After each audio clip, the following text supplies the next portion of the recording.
నిద్ర లేచిన తర్వాత స్నానం చేయకుండా ఆహారంను స్వీకరిస్తే దరిద్రం కలుగుతుంది. నిద్ర లేచిన తర్వాత పక్క బట్టలు మడత పెట్టకపోవడం, మలమూత్ర విసర్జనలు చేసిన తర్వాత కాలు కడుక్కోకుండా మంచంపై నిద్రిస్తే శనిపీడలు కలుగుతాయి. కత్తిరించిన గోళ్లను, జుట్టును గృహంలో ఉంచటం వలన సంపదలు నశిస్తాయి. కాళ్ళు, చేతులు శుభ్రపరచుకోకుండా ఇంటిలోకి రావటం వలన కష్టాలు వస్తాయి. చెప్పులు వేసుకొని ఇంటిలోకి రావటం వలన దరిద్రం కలుగుతుంది. శనివారం తలంటు స్నానం చేయకుండా ఉంటే దురదృష్టం కలుగుతుంది. తలస్నానం చేసిన వెంటనే మంచంపై నిద్రించటం వలన శని దోషాలు సంభవిస్తాయి.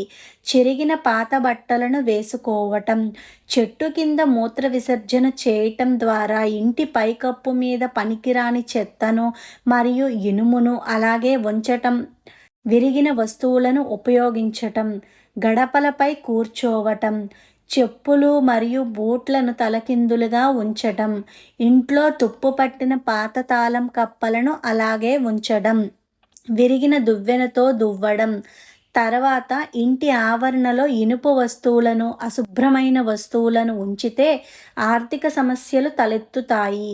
దేవాలయం నుండి తిరిగి వచ్చిన తర్వాత కాలు కడగటం, కొనుగోలు సమయంలో వృద్ధులు లేదా పిల్లలతో ఎక్కువ బేరసారాలు చేయటం, దేవాలయం నుండి ఖాళీ పాత్రలు వెనక్కి తీసుకురావటం, అంత్యక్రియలు ఊరేగింపును అధిగమించటం, ఇంటి పైకప్పు మీద ఇనుప తీగను కట్టడం, తలుపుల మీద దేవుడి ఫోటో పెట్టడం, గిన్నెలు అప్పుడే తోముకోకపోవటం, ఇంట్లో మగవారందరూ ఒకేసారి క్షవరం చేసుకోవటం, నూనె, ఉప్పు నేరుగా ఇతరుల చేతికి ఇవ్వటం, సాయంత్రం 5 తర్వాత ఇల్లు ఊడ్చడం, సూర్యోదయం అయినా కూడా నిద్రపోవటం, ఆవును ఎద్దును కాలుతో తన్నటం, ఎదుటివారి పేదరికం చూసి ఎగతాళి చేయటం, అతిథులు ఇంటికి వచ్చినప్పుడు వారిపై కోపాన్ని ప్రదర్శించడం, శ్మశాన వాటికలో నవ్వటం, చీపుళ్లను కాళ్ళతో తాకితే శనిగ్రహ దోషం కలుగుతుంది.